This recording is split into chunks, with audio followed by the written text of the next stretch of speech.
नमस्कार, न्यूज 24 देख रहे हैं आप। मैं हूं आपके साथ डॉक्टर मीना शर्मा। राजस्थान की सरकार इस वक्त सबसे ज्यादा एम्बिशियस महत्वाकांक्षी योजना में व्यस्त है और उसका नाम है, और इस योजना को मूर्त रूप देने का काम जिन कंधों पर है वो है राजस्थान सरकार के यूडीएच मंत्री झाबर सिंह खर्रा। आज न्यूज 24 पर झाबर सिंह खर्रा जी हमारे साथ हैं। आपका बहुत बहुत स्वागत है। धन्यवाद। तो प्रदेश की और देश की जनता जो इस वक्त आपको सुन रही है वो ये जानना चाहती है कि दरअसल ये वन स्टेट वन इलेक्शन का फॉर्मूला, विचार, योजना क्या है जो राजस्थान सरकार पूरे करने में इस वक्त सबसे ज़्यादा प्राथमिकता से आपके नेतृत्व में लगी हुई है। देखिए, भारत के आदरणीय प्रधानमंत्री जी ने एक देश एक चुनाव का विचार दिया और उसके बाद दिसंबर 2023 में जब राजस्थान के विधानसभा के चुनाव हुए और भारतीय जनता पार्टी की सरकार बनी, तो माननीय मुख्यमंत्री जी ने भी प्रधानमंत्री जी के उस विचार को आगे बढ़ाने के लिए राजस्थान में भी एक राज्य एक चुनाव का विचार रखा।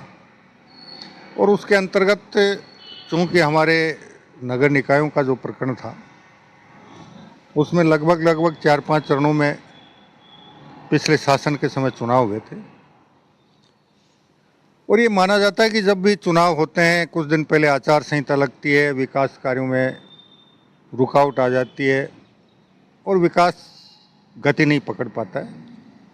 इसलिए अगर एक राज्य एक चुनाव हो तो सारे नगर निकायों के जब एक साथ चुनाव हो जाएंगे तो हम 1.5 महीने या महीने भर की जो भी चुनाव आयोग चाहेगा उस आचार संहिता में काम रुक लेंगे, लेकिन उसके बाद निर्वाचित नगर निकायों के साथ मिलकर और राजस्थान सरकार तेज़ी से राजस्थान के विकास के मामले में काम करने को स्वतंत्र रहेगी और आने वाले बाकी समय में किसी प्रकार की आचार संहिता का हमको सामना नहीं करना पड़ेगा। विकास में कोई रुकावट नहीं है। इस सोच के साथ एक राज्य एक चुनाव के आधार पर हमने निर्णय किया, और उसमें सबसे पहले चूँकि 2018 से 2023 के कालखंड में नगर निकायों की जितनी भी संपत्ति थी वो एक अभियान के रूप में लगभग बांट दी गई और नगर निकायों की आर्थिक स्थिति बहुत दयनीय हो गई। तो हमने सबसे पहले तो नगर निकायों को आर्थिक रूप से संबल बनाने के लिए उनका सीमा विस्तार किया ताकि उनके पास और संपत्ति आ सके और ज़मीनें आ सकें जिनमें वो अपनी योजनाएं सर्जित करें, उन्हें बाज़ार में उतारकर आर्थिक रूप से सशक्त हो सकें। और ये करने के बाद हमने जैसे जैसे कार्यकाल समाप्त होता गया, निर्वाचित बोर्ड को भंग कर हम प्रशासक लगाते गए, और उसके बाद हमने जब नगर निकायों के सीमा विस्तार का काम पूरा हो गया उसके बाद अब हमारा वार्डों के पुनर्गठन का काम शुरू हो गया। वार्डों का पुनर्गठन का काम भी लगभग पूरा हो गया और उम्मीद ये है कि हम अगस्त के पहले सप्ताह से पहले नए वार्डों की अधिसूचना जारी कर देंगे। अधिसूचना जारी करने के बाद राजस्थान सरकार राज्य निर्वाचन आयोग से ये अनुरोध करेगी कि वो नगर निकायों के मतदाता सूची तैयार करने का काम शुरू कर दें, और हम ये उम्मीद करते हैं कि अक्टूबर तक मतदाता सूची का काम जब पूरा हो जाएगा उसके बाद राज्य सरकार राज्य निर्वाचन आयोग से ये अनुरोध करेगी कि वो दिसंबर माह में एक राज्य एक चुनाव के साथ एक तिथि में राज्य के सभी 312 नगर निकायों के चुनाव संपन्न करा दें। जब एक प्रदेश एक चुनाव की बात करते हैं तो इसमें सिर्फ नगर निकायों के चुनाव या फिर पंचायत चुनाव भी शामिल होने की बात थी शुरुआती? नहीं, जितने भी निर्वाचन का क्षेत्र है, चाहे वो नगर निकाय हों, चाहे वो पंचायत राज हों, चाहे वो सहकारिता हो, इसमें एक राज्य एक चुनाव के अंतर्गत सभी निर्वाचन करवाने का लक्ष्य था। तो इसको लेकर जो आपने कहा कि अब वार्ड का जो काम है सीमांकन का वो लगभग पूरा हो गया है और अगस्त के पहले सप्ताह में जो कि बस आ ही गया है, आप राज्य निर्वाचन आयोग से इसको लेकर तैयारियों को लेकर बात करेंगे। लेकिन विपक्ष का बहुत बड़ा बार बार यहाँ तक कि पूर्व मुख्यमंत्री तक भी आरोप लगा चुके हैं कि सीमांकन में बहुत ज़्यादा राजनीति से प्रेरित काम हो रहा है। देखिए, हमने जो नगर निकायों का दायरा बढ़ाया, पुनर्सीमांकन किया और उसके बाद वार्डों का पुनर्गठन किया, हमने सारा काम विधि सम्मत किया है। अगर हम बात करें 2019 में तत्कालीन राज्य सरकार ने नगरपालिकाओं के जो वार्डों का पुनर्गठन किया था, उसमें इतनी सारी विसंगतियां हैं। हमने अब की बार जितना भी वार्डों का पुनर्सीमांकन किया है, हमने 15% का मानक रखा था, लेकिन कुछ जगह भौगोलिक परिस्थितियों के कारण ये मानक 20, 22, 18, 19, 23, 25 तक चला गया। हमने प्रयास किया कि वो भी सीमा में आए, लेकिन जब भौगोलिक परिस्थितियों के अनुसार वो सीमा में आने की संभावना नहीं बनी, तो हमने उन सब को भी कलेक्टरों से 2 बार उनका परीक्षण कराने के बाद स्वीकार करने का निर्णय किया है। लेकिन ऐसे वार्डों की कुल वार्डों की संख्या का मुश्किल से 2 या 3% संख्या होगी। और 2019 में तत्कालीन सरकार के समय जो वार्डों का पुनर्गठन हुआ था, उसमें 50, 60, 70, 80 और 100% से ज़्यादा का अंतर आबादी में रहा है।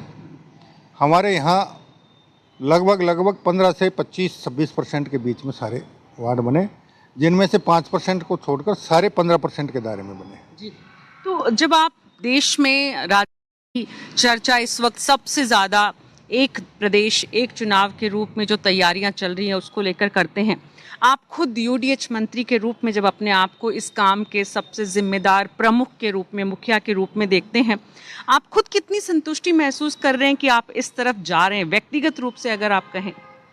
देखिए, अब तक हमने इस दिशा में जितना भी काम किया है, एक राज्य एक चुनाव के तहत, उसमें मैं पूर्णतः संतुष्ट हूँ।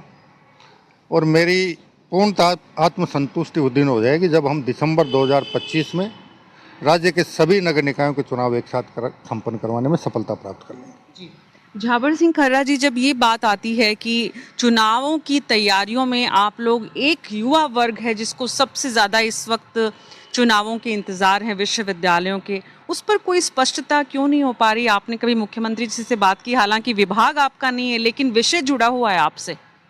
देखिए, ये छात्र संघ चुनाव का प्रकरण लंबे समय से विवादित रहा है और हमारे विश्वविद्यालयों और महाविद्यालयों में पिछले दशकों में जिस प्रकार का वातावरण छात्र संघ चुनाव के समय रहा, जिस प्रकार की हिंसाएं हुई, जिस प्रकार से बाहुबल का प्रयोग हुआ, जिस प्रकार से धनबल का प्रयोग हुआ, इन सब के निवारण के लिए एक लिंगदो कमेटी बनाई गई थी और लिंगदो कमेटी ने कुछ सुझाव दिए थे। उस सुझाव के आधार पर भी एक आधा चुनाव हुआ, लेकिन लिंगदो कमेटी की सिफारिशों को हमारे छात्र नेताओं द्वारा धज्जियां उड़ाई गई, इसलिए चुनाव पर दोबारा रोक लग गई। अब इस दिशा में फिर मंथन हो रहा है कि सुचितापूर्ण तरीके से कैसे छात्र संघों के चुनाव हों, ये किस प्रकार सुनिश्चित किया जा सकता है, इस पर मंथन हो रहा है। जिस दिन योजना बन जाएगी उस दिन ये सारा काम हम। खर्रा जी, आपको लगता है कि आपने चुनाव से पहले जिन छात्र संघ चुनावों को कराने की मांग की, यानी पार्टी के रूप में बीजेपी ने विपक्ष में रहते हुए अशोक गहलोत जी पे बहुत सारे सवाल उठाए कि वो डर के मारे चुनाव नहीं करा रहे, और अब आप 2 साल होने को है, 1.5 साल निकल गया, दूसरा साल आपकी सरकार आने के बाद भी छात्रों को इतना अधर झूल में जो आपने रखा हुआ है, ये उचित है? ये समय लगना इतना सही है? देखिए, जिस प्रकार की परिस्थितियां बनती हैं, उन परिस्थितियों पर समग्र रूप से विचार करना पड़ता है।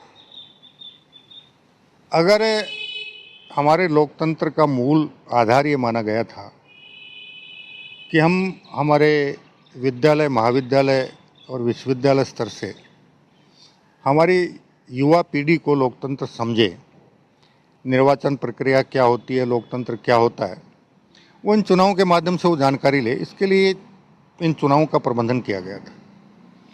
लेकिन मुझे ये कहने में कोई संकोच नहीं है कि पिछले दशकों तक शुरुआती दौर में सब काम ठीक रहा, लेकिन बीच में जाकर ये सारा काम गड़बड़ा गया और लोकतंत्र की धज्जियाँ जब छात्र संघ चुनाव में उड़ने लगी, चाहे वो बाहुबल के आधार पे हो, चाहे वो धनबल के आधार पर हो, और उसके साथ साथ उसमें फिर और बाकी जो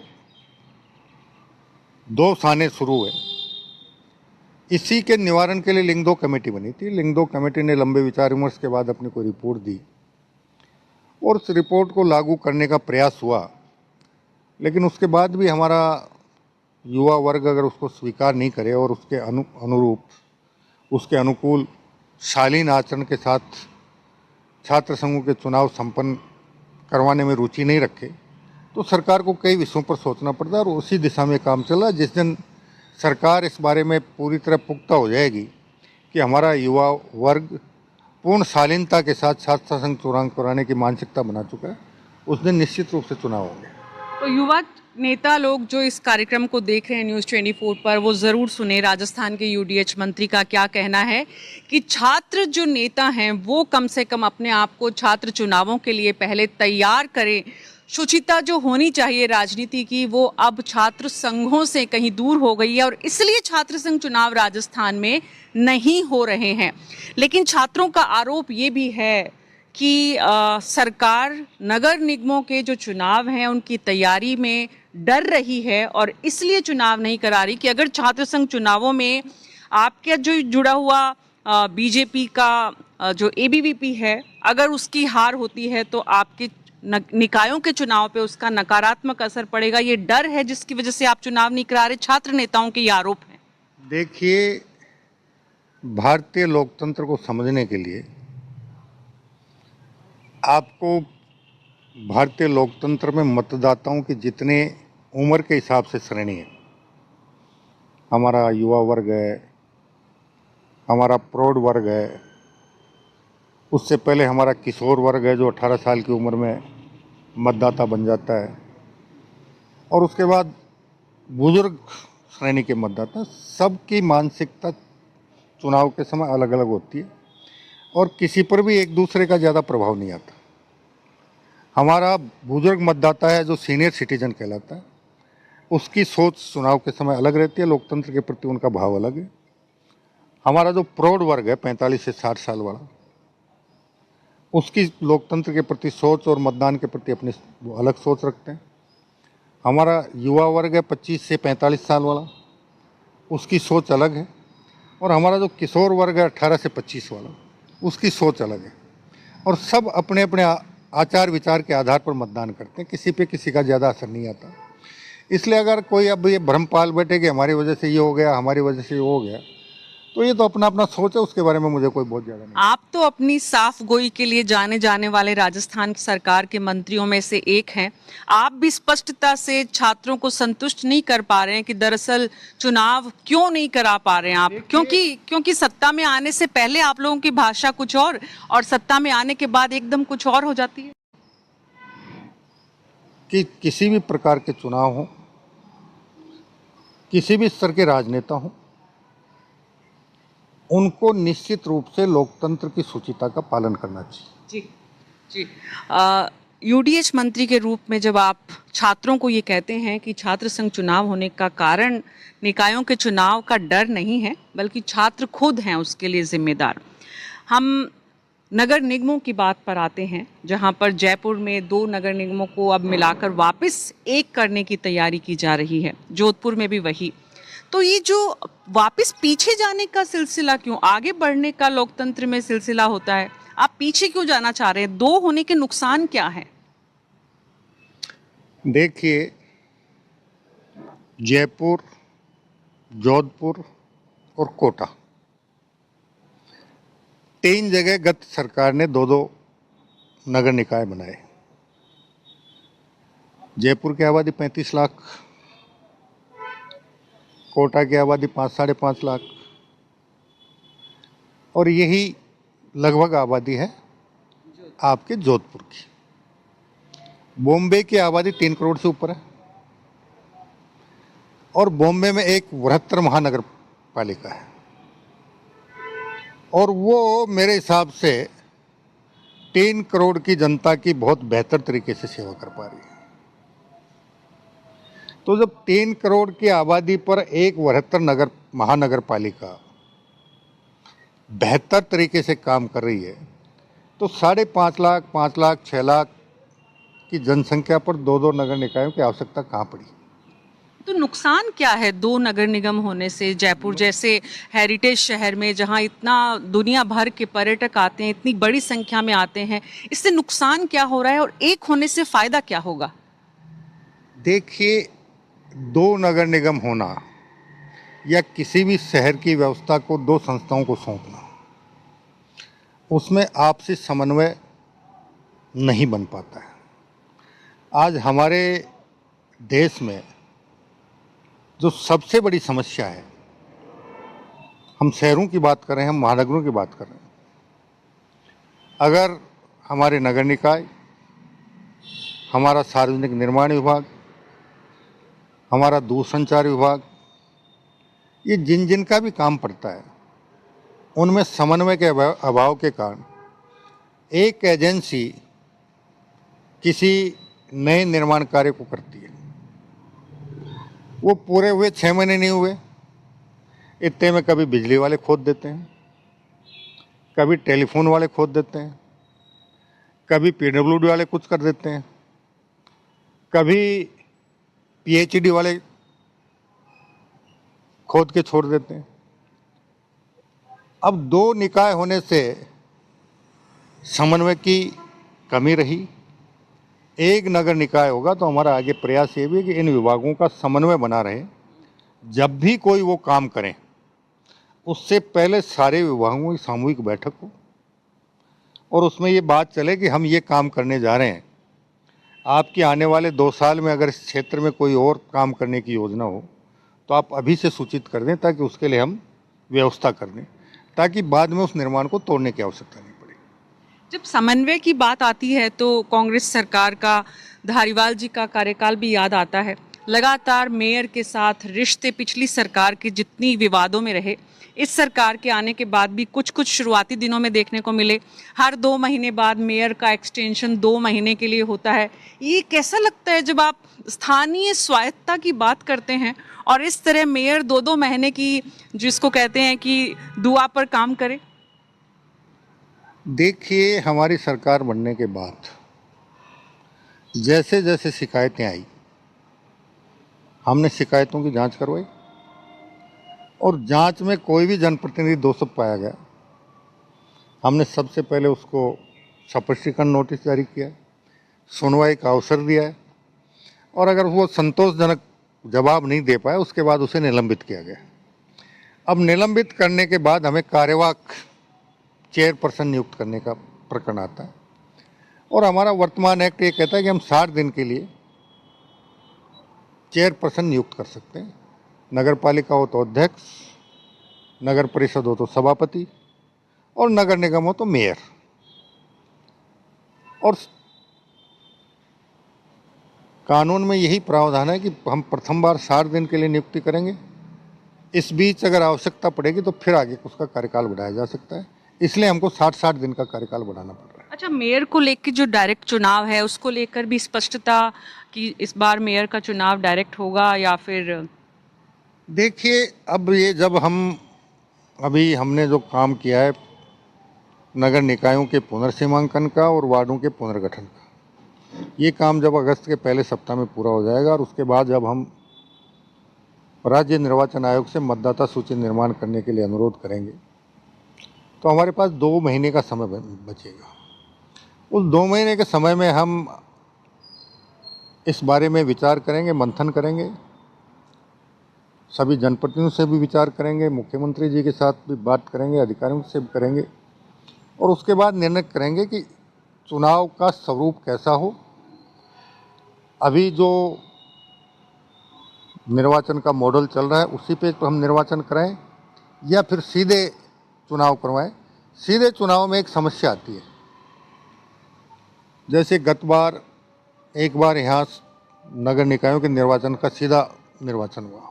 यूडीएच मंत्री के रूप में जब आप राजस्थान के खुद को देखते हैं और पिछली अशोक गहलोत सरकार में शांति धारीवाल जी यूडीएच मंत्री थे, उनका जिस तरह का काम करने का तौर तरीका था, जितने वो विवादों में रहते थे, कैबिनेट मंत्री वो भी नंबर 2 जिसे कहा जाए अशोक गहलोत के बाद, आप अपने आप को जब देखते हैं यूडीएच मंत्री के रूप में, आप महसूस करते हैं कि आपको भी कैबिनेट मंत्री होना चाहिए था? देखिए, आप अगर कैबिनेट मंत्री हैं चाहे स्वतंत्र प्रभार के मंत्री हैं, आपकी काम करने की क्षमता कैसी है सारा उस पर निर्भर करता है। रैंक कोई मायने नहीं रखता। और मैं अपने आप में मेरे वर्तमान पदी हैसियत से बहुत संतुष्ट हूँ। और नगर निकाय हो चाहे हमारा नगर विकास हो, उसमें जितना कुछ मेरी क्षमता थी उसमें मैंने बेहतर से बेहतर काम करने का प्रयास किया है। नगरीय विकास के मामले में भी हमारी जितनी नियम कायदे नीति पॉलिसियाँ थी, आमजन की उपभोक्ता की हमने सबसे विचार विमर्श किया। जो भी हमको सकारात्मक सुझाव मिलेंगे उनके अनुरूप हमने सब में बदलाव किया है। और ये बदलाव का सिलसिला मेरा ये मानना है कि लगातार चलते रहने वाली एक प्रक्रिया है। लेकिन एक राजनीतिक जनप्रतिनिधि की महत्वाकांक्षा भी होती है और राजनीति में आप कहाँ पहुँचते हैं वो महत्व भी रखता है। तो आपको महसूस नहीं होता कि आप, क्योंकि कैबिनेट रिशफल की बात भी हो रही है, जब आप कहेंगे तभी आपकी बात सुनी जाएगी कि भाई कैबिनेट में आपको जगह मिले? देखिए, महत्वाकांक्षा पालना और सीमित मात्रा में पालना या बहुत ज़्यादा पालना, ये व्यक्ति के उस पर निर्भर करता है। एक समय था जब मेरा राजनीति में बिल्कुल रुचि नहीं थी, परिस्थितियां बनी, मजबूर में मुझे राजनीति में आना पड़ा। पंचायत राज संस्थाओं से मैंने राजनीति शुरू की, विधायक बना, पार्टी ने अब मेरे को मंत्रिमंडल में स्थान दे दिया, मंत्री का पद दे दिया। तो मैं मेरे हर काम से संतुष्ट हूँ, मेरी कोई आगे महत्वाकांक्षा नहीं। जी, बहुत सारे लोग हैं राजस्थान की राजनीति में, बीजेपी में, जो संतुष्ट नहीं हैं जो उनके पास हैं उससे, और उसी वजह से सरकार पिछले 1.5 साल से लगातार किसी न किसी कारण, किसी न किसी मंत्री की जो भी महत्वाकांक्षा है उसकी वजह से परेशानी में रही। आप महसूस कर रहे हैं कि अब सरकार थोड़ी स्थिरता की तरफ जा रही है? देखिए, अगर आप पिछले 1.5 साल का आकलन करेंगे तो माननीय मुख्यमंत्री जी के नेतृत्व में और आदरणीय प्रधानमंत्री जी के मार्गदर्शन में भारतीय जनता पार्टी की सरकार ने राजस्थान के विकास के लिए जिस वृहद सोच के साथ काम शुरू किया और उसके बेहतर परिणाम भी आए। अब अगर किसी के मन में कोई बहुत अधिक महत्वाकांक्षा हो तो मेरा ये मानना है कि हर महत्वाकांक्षा पूरी नहीं हो सकती। व्यक्ति को अपनी महत्वाकांक्षाओं को एक दायरे में बांध कर रखना चाहिए।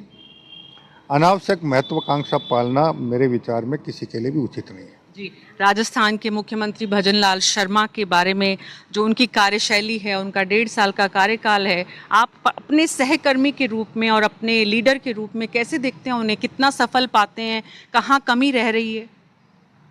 देखिए, माननीय मुख्यमंत्री भजनलाल जी शर्मा का एक सोच है कि राजस्थान विकासशील प्रदेश से विकसित प्रदेश की श्रेणी में शामिल हो और तेजी से इसका सामाजिक, आर्थिक, भौतिक विकास हो। इस दिशा में वो सदैव चिंतन मनन करते रहते हैं और उसी के अनुसार योजनाओं को आकार देते रहते हैं। और जहाँ तक पिछले 1.5 साल के उनके कार्य का कालखंड का समय है, मैं समझता हूँ बाकी सरकारें जो काम चुनाव अपने कार्यकाल के अंतिम 1 साल में करती थी, उन कामों की शुरुआत माननीय मुख्यमंत्री ने अपने कार्यकाल फिर क्यों कहा जा रहा है कि विधायकों के काम नहीं हो रहे हैं? सरकार में काम कौन कर रहा है ये पता नहीं चल पा रहा है। मैं तो इतना ही कह सकता हूँ कि मेरे विभाग में जो मैं चाहता हूँ वो काम होता है। अफसर सुन नहीं रहे हैं? अब किसी के नहीं सुन रहे मुझे पता नहीं, मेरे तो सारे अफसर सुनते हैं। आपके सारे अफसर सुन रहे हैं और आपके पास इतना महत्वपूर्ण मंत्रालय भी है। आप क्या देना चाहते हैं राजस्थान को अपने कार्यकाल में कि आपको याद किया जाए कि यूडीएच मंत्री ने, जैसे शांति धारीवाल जी ने कोटा को एकदम बदलने की कोशिश की और बहुत सारे आरोप विपक्ष ने, आप लोगों ने विपक्ष में रहते हुए लगाए कि सारा बजट वो कोटा ले गए। आप क्या करना चाहते हैं?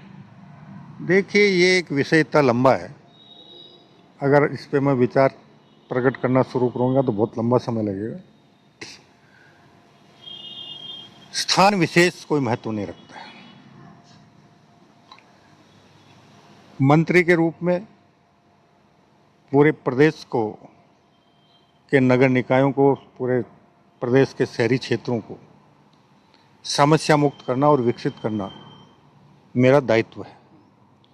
अब अगर मैं मेरे सोच को संकुचित करके किसी एक विशेष क्षेत्र तक सीमित कर दूं, तो मैं ये समझता हूं कि मैं मेरे कर्तव्य और दायित्वों के प्रति पूर्ण निष्ठा से काम नहीं कर पा रहा हूं। मेरा सोच ये है कि राजस्थान में जिस प्रकार तेजी से शहरीकरण हो रहा है, उन शहरीकरणों को, शहरों को, महानगरों को, नगरों को, कस्बों को में सारी उचित सुविधाएं आम जन को उपलब्ध हों। और इस दिशा में हमने विश्व बैंक से और एशियन डेवलपमेंट बैंक से बात की है और हमारी बातचीत अंतिम चरण में है। एक बहुत बड़ा प्रोजेक्ट हमने उनके सामने रखा है। उसमें हमारे जितने भी महत्वपूर्ण शहर हैं, जयपुर हो, अजमेर हो, जोधपुर हो, उदयपुर हो, उन शहरीकरणों को, शहरों को, महानगरों को, नगरों को, कस्बों को में सारी उचित सुविधाएं आम जन को उपलब्ध हों।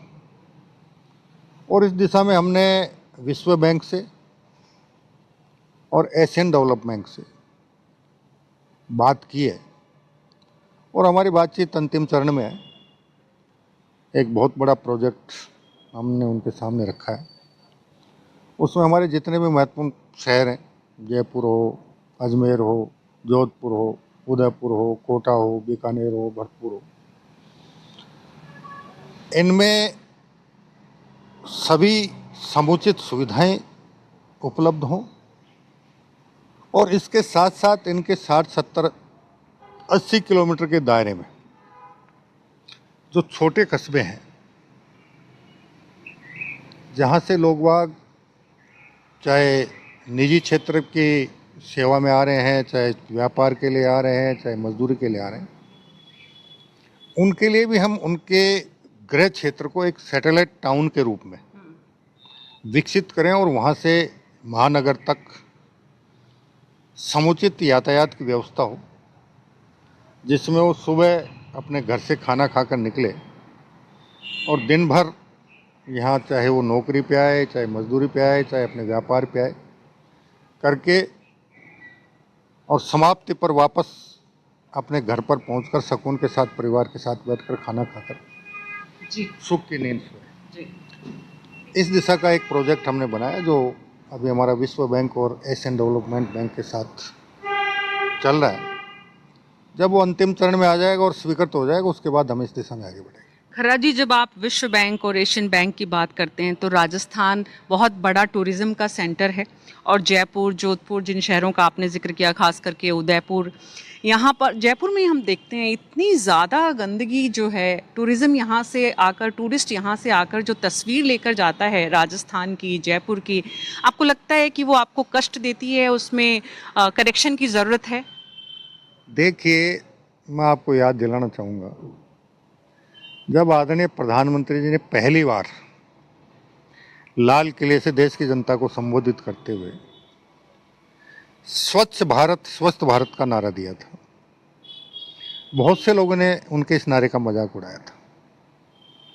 और मेरा एक निश्चित दृढ़ मत है कि सरकार कितनी ही बेहतर कार्य योजना बना ले, कितने ही जन कल्याण की योजनाएं बना ले, कितने ही जन कल्याण के कार्यक्रम बना ले, वो सही मायने में फलीभूत तब होते हैं जब आम जन की भागीदारी उसमें सुनिश्चित होती है।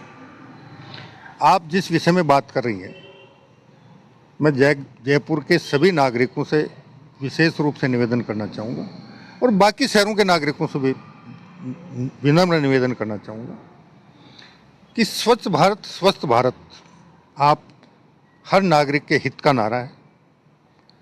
जयपुर के नागरिक अगर ठान लें और नगर निकाय द्वारा स्वच्छता के लिए जो सुविधाएं उपलब्ध करवाई जा रही हैं, जो प्रयास किए जा रहे हैं, उसमें अपना योगदान दें। घर का कचरा जब आपके दरवाजे पर नगर निकाय का वाहन आए, गीला कचरा गीले कचरे के पात्र में, सूखा कचरा सूखे कचरे के पात्र में फेंकें और शहर को स्वच्छ और सुंदर बनाने में अगर वो सहयोग करें तो निश्चित रूप से ये जो समस्या उसका समाधान होगा। और जब जयपुर स्वच्छ हो जाएगा, सुंदर हो जाएगा, विश्व पर्यटन स्थल पर अपना एक अलग स्थान बनाएगा, पर्यटकों की आवक बढ़ेगी, तो जयपुर के निवासियों को ही लाभ होगा। निश्चित रूप से। तो जयपुर के और राजस्थान के लोगों से यूडीएच मंत्री की अपील है कि सरकार से अपेक्षा करने के साथ साथ अपनी जिम्मेदारी को भी पूरा करे। एक दो सवाल व्यक्तिगत जीवन से जुड़े हुए हमारे दर्शकों के लिए, प्रदेश की जनता के लिए। इस सरकार में एक बात बहुत कॉमन है कि मुख्यमंत्री से लेकर तमाम मंत्री जो वरिष्ठ हैं उनके बेटे बड़े एक्टिव हैं। आपके लिए भी ये बात कही जा रही है, कितनी सही है? देखिए, मैं यहाँ आ गया, मेरा एक लड़का मेरे श्रीमाधुर निर्वाचन क्षेत्र के जो भी सामाजिक और सांस्कृतिक कार्यक्रम होते हैं जिनमें मैं नहीं जा पाता उनमें जाता है। इसके अलावा उसका कोई जिम्मेदारी नहीं है कि वो अपने निर्वाचन क्षेत्र में के नागरिकों के, मेरे मतदाताओं के, मेरे शुभचिंतकों के हर सुख दुख में जिनमें मैं शारिक नहीं हो पाता वो शारिक होता है। और व्यक्तिगत एक सवाल और, जो आपने बहुत सीधा स्ट्रेट आपने जवाब दिया। हालांकि बहुत तरह की बातें जयपुर में जो आपके बेटे रहते हैं उनके लिए करते हैं लोग, कितनी सही है वो आप बेहतर बता पाएंगे। राजनीति में हर व्यक्ति की जो महत्वाकांक्षा होती है, आपने कहा मेरी कोई महत्वाकांक्षा नहीं है वैसे, और जो मिल गया उससे आप संतुष्ट हैं। कैबिनेट रिशफल की बातें हो रही हैं, प्रधानमंत्री से मुख्यमंत्री मुलाकात कर रहे हैं, कब तक लग रहा है आपको? देखो, ये पार्टी के नेतृत्व का, पार्टी संगठन का नेतृत्व और मुख्यमंत्री दोनों का विशेषाधिकार है कि जब भी वो उचित समझें, उचित समय पर मंत्रिमंडल का विस्तार करें, मंत्रिमंडल का फेरबदल करें। निकाय चुनाव से पहले आपको संभावना दिखती? अब ये उन पे निर्भर करता है। इस बारे में मुझे लगता नहीं है कि फिलहाल इस प्रकार का कोई विचार चल रहा होगा। बहुत बहुत शुक्रिया खर्रा जी, न्यूज़ 24 से बात करने के लिए, इतनी अहम जानकारियां हमारे साथ साझा करने के लिए। बहुत स्पष्टता से छात्र संघ चुनावों को लेकर अभी कोई गुंजाइश दिख नहीं रही है। सो जितने भी आंदोलनरत छात्र हैं वो तैयारी करें कि कैसे उन्हें राजनीति में शुचिता लानी है। नगर निगमों के जो चुनाव हैं वो तय समय पर, दिसंबर की जो तारीख बताई गई सरकार की, उसकी तरफ से उसको लेकर पूरी तैयारी यूडीएच मंत्री की और उनकी टीम की नज़र आ रही है। खास बात ये कि जयपुर, जोधपुर और कोटा में जो 2 नगर निगम हैं उन्हें एक किया जाएगा और साथ ही मेयर का डायरेक्ट चुनाव भी शायद अब आने वाले समय में हम नहीं देखेंगे। और भी बहुत सारी बातें न्यूज़ 24 पर आप लगातार राजस्थान सरकार के कैबिनेट मंत्रियों से सुनते रहिए। अभी मेरे साथ इतना ही। नमस्कार।